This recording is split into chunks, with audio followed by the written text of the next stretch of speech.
and I'm doing it for my daughter.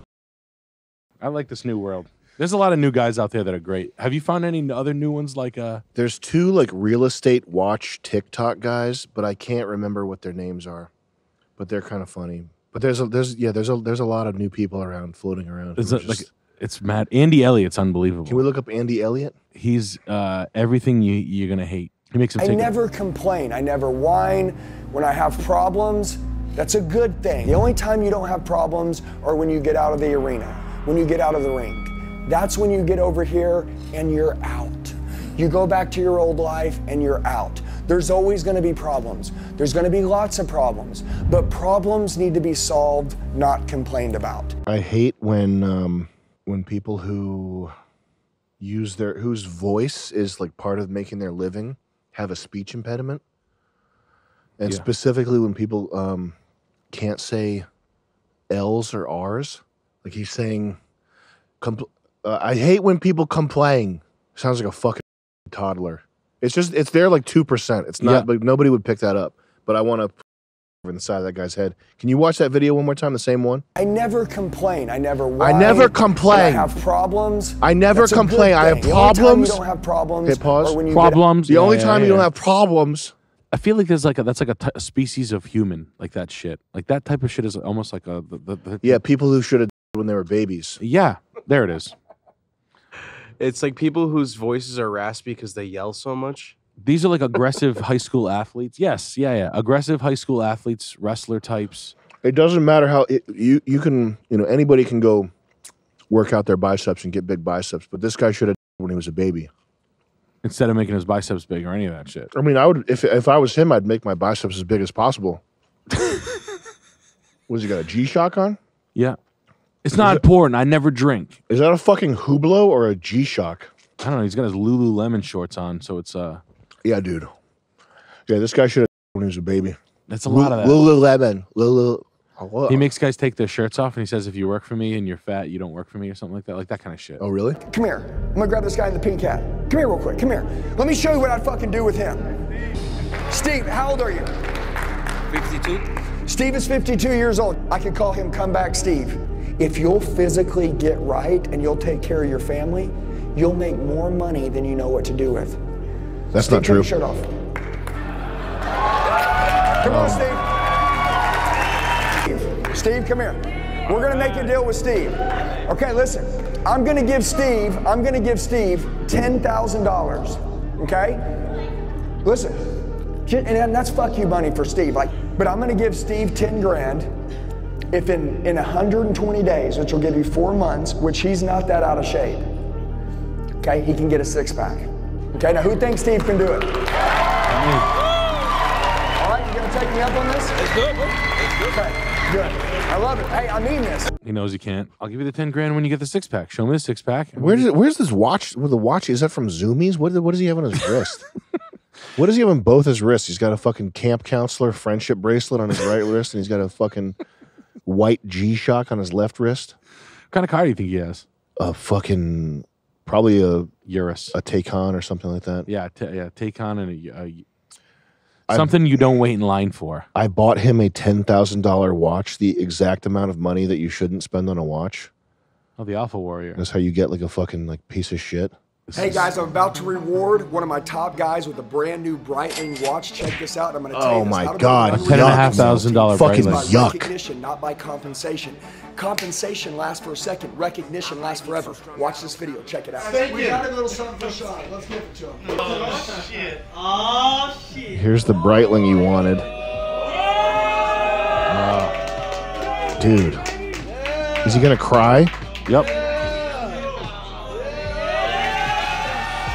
Dude.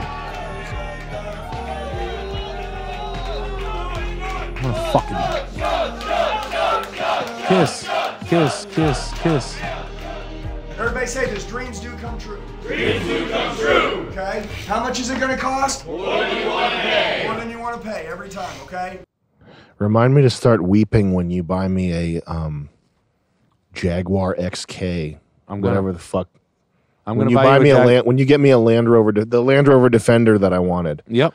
Remind me to start weeping and have the veins in my forehead busting out. Okay. And then then you make me take my shirt off. Yeah. And then like switch the roll on me and tell me you'll give me $53,000 if I could show you a 6-pack in 3 months. Yeah, and I'll be chewing gum, even though I'm not a comedian. I'm doing a real estate thing. I'll be chewing gum on the microphone, and I'll refer to it as 10 grand. Yeah. Because it's so much money that it's grand, which makes you you sound like you're. I mean. Have you ever been on one of those? Whatever, like a real estate thing? Yeah. No. Oh, we should go. Have you? Yeah, I did. I went to one with my buddy Adam. Mm-hmm. It was fucking painful. Have you written any? Have you been writing? I know you've been fucking busy and shit. Have you written down any sketch things? I've not. No. You've been writing stand up though, right? I did a little burst of writing stand up and got in the groove, and it was getting easier. And then recently, I've just been like doing like paperwork and administrative stuff, which takes me out of that completely. Because we're buying the house for Fish Tank. There's just like every time there's like a money transfer problem every day, like a thing. Yeah. Like you have to send, like today I have to send 30,000. I have to send two $15,000 transfers, and then I have to do two other transfers of the rest of the money. It's just like every day there's like I have to call Bank of America and like get fucking. Yeah. You almost need an in-house accountant. You're close.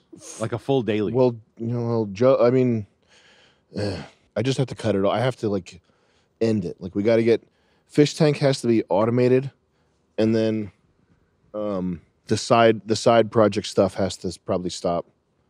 Yeah. I have to take all this like hyperlateral stuff, like spread out stuff that I'm doing, and condense it and get rid of the things that are not making money. Writing stand up. You like writing stand up? Yeah, I think stand up's.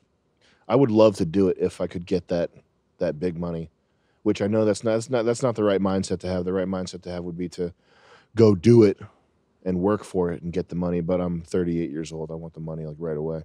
Yeah. You know? Yeah. Writing stand up is like a soft shoe. Mm-hmm. It's like understanding, like when you're drums, you have to learn, when you play the drums, I guess you have to learn that your feet and your hands are disconnected. Mm-hmm.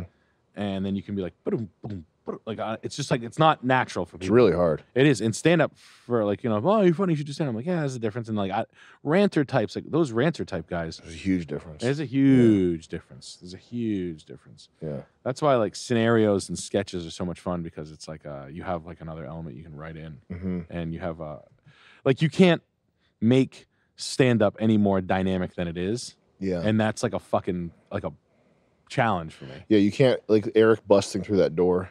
Yeah. You can't have shit like that like come save the day in stand up. And they tried it. David Cross did it one time in his stand up where he like had an audience gag. Mm-hmm. Where he did this funny thing in the beginning of David Cross's stand up special, like 07, mm-hmm. 10 maybe. Mm-hmm. And he did like a bit where he tried to make it like dynamic and shit, but it just doesn't. It's so kind of like a one-off play. I'm not saying it's good or bad. It's just like I don't think stand up will ever depart from. Can't rely on it. It's all audio. You're right. It's all the words said. Yeah. Yeah. There's just things that go on, and then in stand up, there's so many fucking flavors of it. It's like it's bigger than food. It's like language. I don't know how to explain it. For sure. You know how many comedians you don't even know their fucking name, and they sell out stadiums? Oh yeah, I've been watching every type. I've been watching Black.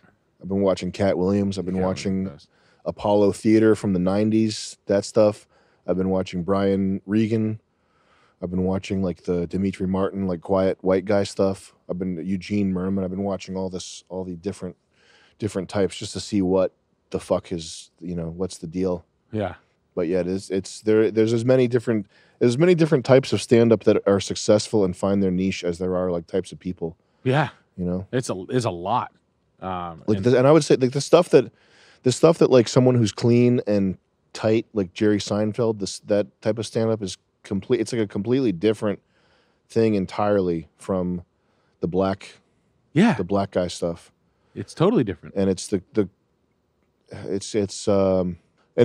crazy thing is to imagine being in front of a crowd like that. That's the opposite of your crowd. Yeah. Like being what if you had to perform at the Apollo Theater, for example.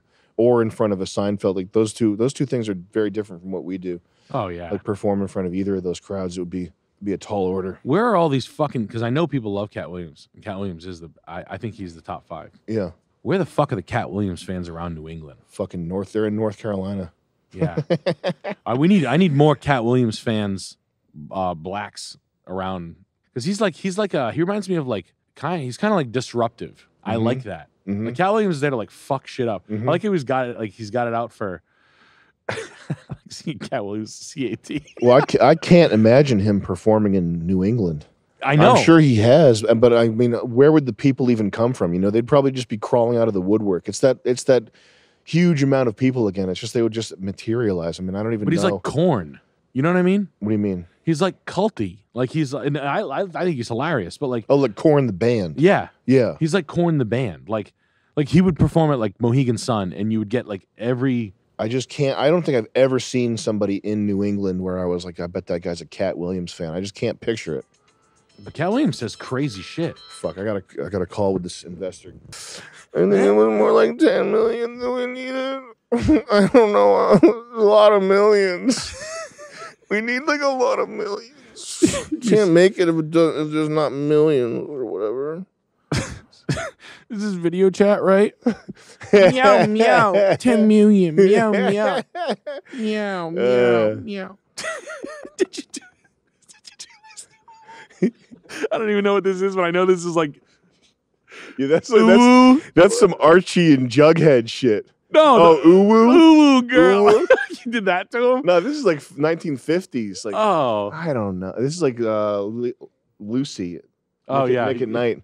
That's even funnier. I don't know. We Yeah, I could did. use- I did feel that. like we'll run out. I feel like we're run out of money. I feel like we'll run out at 5. So Yeah. that's nuts. That's good. You need to chase the dollar here a little bit. And it's not even a greed thing. It's just like I want to maximize the impact with stand up or whatever. I just want to reach people. Yeah. Just got to get them.